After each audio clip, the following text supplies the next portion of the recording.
Alors l'innovation, elle est partout en fait dans l'entreprise. Ça concerne tout le monde, on essaie tout le temps. En fait, on ne doit pas avoir un pôle de l'innovation qui est chargé de disrupter le marché ou d'inventer quelque chose. Chacun, dans son job, dans son domaine, dans sa fonction, doit être concerné finalement par son travail et doit avoir envie de l'améliorer, doit avoir envie de réparer ce qui est cassé. Et donc, innover, c'est simplement cette envie de réparer et cette capacité à le faire.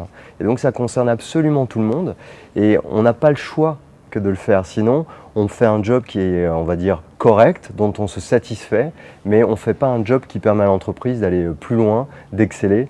Et on a vu malheureusement par le passé des entreprises qui ont raté des grandes innovations. On pense évidemment à la téléphonie, on pense à la photographie, et on voit à quoi ça conduit. Donc en fait, l'innovation, c'est vraiment l'affaire de tous, c'est davantage un état d'esprit qu'une structure.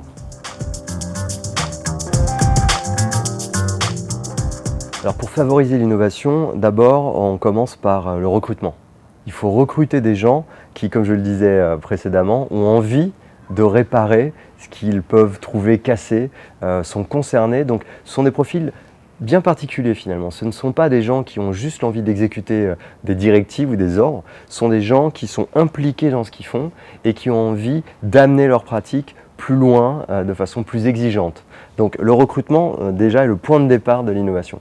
Ensuite, ça est vraiment l'affaire du management et du top management, de la direction, c'est-à-dire on doit valoriser, on doit favoriser les gens qui vont prendre des initiatives.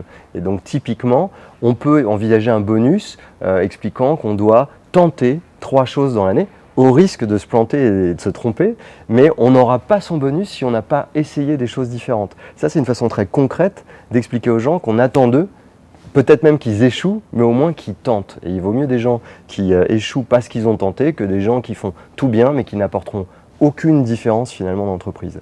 Et puis c'est aussi une affaire d'organisation, parce qu'une fois qu'on se dit ça, c'est bien gentil, mais si les gens ont tellement de travail qu'ils n'ont pas 2 minutes pour se poser et réfléchir, ça sert strictement à rien. Donc il y a aussi un aspect d'organisation, d'accepter par exemple le télétravail, d'accepter ce qu'on appelle le free time, c'est-à-dire des moments où chacun peut avoir du temps sur un projet qui lui tient à cœur, même si ce n'est pas demandé ou attendu par l'entreprise.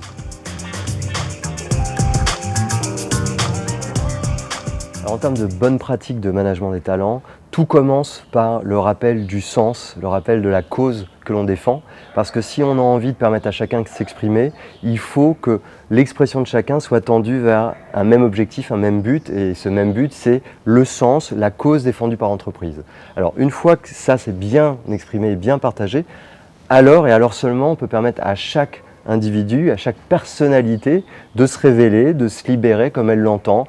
On parle d'horaires de travail qui peuvent être totalement aménagés aux besoins de chacun, le choix des outils qui va correspondre à la façon de travailler de chacun qui va lui permettre d'être efficace. Bref, toutes les formes d'expression individuelle qui vont permettre à chacun d'être vraiment efficace sur son job et d'avoir un comportement qui est le sien et pas celui qu'on lui impose.